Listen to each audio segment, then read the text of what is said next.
श्रीमते रामानुजाय नमः। श्रीमते निगमान्तमहादेशिकाय नमः। श्रीनन्दकुमाराष्टकम्। सुन्दरगोपालं उरवनमालं नयनविशालं दुःखहरं बृन्दावनचन्द्रम् आनन्दकन्दं परमानन्दं धरणिधरं वल्लभगणश्यामं पूर्णकामम् अत्यभिरामं प्रीतिकरं भजनन्दकुमारं सर्वसुखसारं तत्त्वविचारं ब्रह्मपरं सुन्दरवारिजवदनं निर्जितमदनम् आनन्दसदनं मुकुटधरं कुञ्जाकृतिहारं विपिनविहारं परमोदरं चीरहरं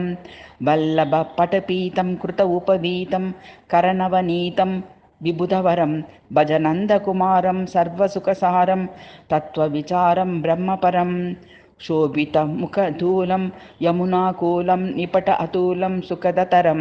मुखमण्डितरेणुं चारितधेनुं बाधितवेणुं मधुरसुरं वल्लभमति विमलं शुभपदकमलं नखरुचि अमलं तिमिरहरं भजनन्दकुमारं सर्वसुखसारं तत्त्वविचारं ब्रह्मपरं शिरमुकुटसुदेशं कुञ्चितकेशं नटवरवेशं कामवरं मायाकृतमनुजं हलधर अनुजं प्रतिहतदनुजं भारहरं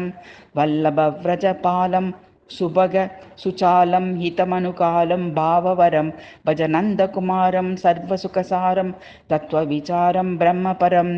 इन्दीवरभासं प्रकटसुरासं कुसुमविकासं वंशीधरं ह्यतमन्मथनमानं रूपनिदानं कृतकलगानं चित्तहरं वल्लभमृदुहासं कुञ्जनिवासं विविधविलासं केलिकरं भजनन्दकुमारं सर्वसुखसारं तत्त्वविचारं ब्रह्मपरम् अतिपरप्रवीणं पालितदीनं भक्तादीनं कर्मकरं मोहनमतिधीरं फणिबलवीरं हतपरवीरं तरलतरं वल्लभव्रजरमणं वारिजवदनं हलधरशमनं शैलधरं भजनन्दकुमारं सर्वसुखसारं तत्त्वविचारं ब्रह्मपरम् जलधरद्युतिअङ्गं ललितत्रिभङ्गं बहुकृतरङ्गं रसिकवरं गोकुलपरिवारं मदनाकारं कुञ्चविहारं गूढतरं वल्लभव्रजचन्द्रं सुभगसुचन्दं कृत आनन्दं भ्रान्तिहरं भजनन्दकुमारं सर्वसुखसारं तत्त्वविचारं ब्रह्मपरं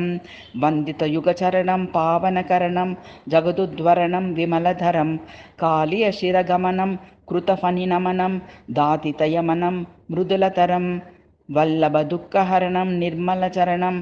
अशरणशरणं मुक्तिकरं भजनन्दकुमारं सर्वसुखसारं तत्त्वविचारं ब्रह्मपरम् इति श्रीनन्दकुमाराष्टकं समाप्तम्।